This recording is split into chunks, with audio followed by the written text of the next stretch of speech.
আপনারা যারা ফেসবুকের জন্য ফ্রি কপিরাইট মিউজিক খুঁজতেছেন, আজকে ভিডিওতে আমরা অনেকে কন্টেন্ট তৈরি করি।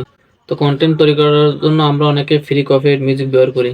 এর জন্য আমরা বিভিন্ন ওয়েবসাইট থেকে, বিভিন্ন অ্যাপস থেকে আমরা ফ্রি কপিরাইট মিউজিক ডাউনলোড করি। কিন্তু ডাউনলোড করার পরে দেখা যায় কি যে আমাদের কপিরাইট চলে আসছে। তো আমি আজকে ভিডিওর মধ্যে দেখানোর চেষ্টা করব কিভাবে আপনার ফেসবুক থেকে কপিরাইট মিউজিক ডাউনলোড করবেন। তো এই কপিরাইট ফ্রি মিউজিকগুলো কিন্তু সম্পূর্ণ ফ্রি, এরা ফেসবুক কোম্পানি দিয়ে রাখছে। তাই কিন্তু আপনারা সেই মিউজিকগুলো ভিডিওতে ইউজ করতে পারেন। ইউজ করলে কিন্তু কখনো কপিরাইট আসবে না। তো আমি আজকে আপনাদের ভিডিওর মাধ্যমে দেখানোর চেষ্টা করব কিভাবে আপনারা ফেসবুক থেকে ফ্রি কপিরাইট মিউজিক ডাউনলোড করবেন, কিভাবে ডাউনলোড করতে হবে আমি সেটা দেখানোর চেষ্টা করতেছি। তো আমরা স্ক্রিনে চলে যাচ্ছি। স্ক্রিনে সবাই খেয়াল রাখুন, ভিডিও কিন্তু স্কিপ করলে কিছু বুঝতে পারবেন না। তো স্ক্রিনে আমরা প্রথমে আমাদের যে ফেসবুক আছে এটাতে আমরা ওপেন করব। আপনারা যারা মোবাইল দিয়ে করবেন তারা হচ্ছে আপনাদের ফেসবুক আছে ওইটা গুগলে লগ ইন করে নেবেন, নিয়ে ডেস্কটপ মোড অন করে নেবেন, তাহলে আপনারা আমার মতো করতে পারবেন।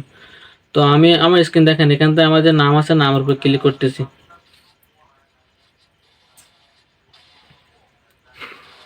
ক্লিক করার পর এখানে যে নিচে মেটা বিজনেস সুইট আছে আমরা এখানে ক্লিক করব। ক্লিক করার পরে এই যে নিচে ওয়াল টুলস আছে আমরা এখানে ক্লিক করব। আপনারা কিন্তু গুগলে, আপনাদের যে মোবাইল দিয়ে করবেন এটা কিন্তু গুগল ক্রোমে লগ ইন করে রাখলে আমার মতন সেম আপনারা অপশন পাবেন। তো এখান থেকে আমরা যে সাউন্ড কালেকশন আমরা এখানে ক্লিক করব।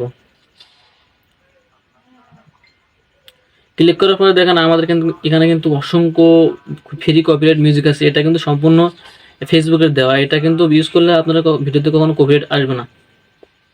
তো এটা আপনারা ইউজ করতে পারেন। এটা ইউজ করলে কখনো ফ্রি কপিরাইট আসবে না।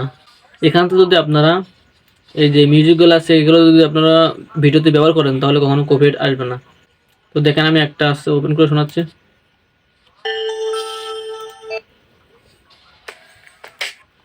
আপনার যদি এখানে যদি পছন্দ না হয় তাহলে আপনারা এখান থেকে সার্চ অপশনে আপনারা গিয়ে বিভিন্ন কন্টেন্ট বা ফ্রি মিউজিক ডাউনলোড করতে পারেন, বা এখান থেকে ইমেজ আছে, ইমেজ থেকে আপনারা ইচ্ছা মতো আপনাদের ভিডিও অনুযায়ী কন্টেন্ট বা ফ্রি মিউজিক ডাউনলোড করতে পারেন। তো এখান থেকে যদি আপনি ডাউনলোড এখানে ক্লিক করেন তাহলে আপনাদের ভিডিওটি আপনাদের যে গ্যালারি আছে বা হচ্ছে আমার ডেস্কটপে এখানে সেভ হয়ে যাবে। তো আপনারা কিন্তু এভাবে খুব সহজে আপনাদের ভিডিওটি ডাউনলোড করতে পারবেন। এর জন্য কিন্তু আপনার কোনো থার্ড পার্টি অ্যাপস ব্যবহার করা লাগবে না। যদি আমার ভিডিওটি ভালো লাগে তাহলে আমার পেজটি ফলো করে দেবেন এবং ইউটিউব চ্যানেল হলে ইউটিউব চ্যানেলটি সাবস্ক্রাইব করে দেবেন। ধন্যবাদ সবাই ভিডিওটি দেখার জন্য।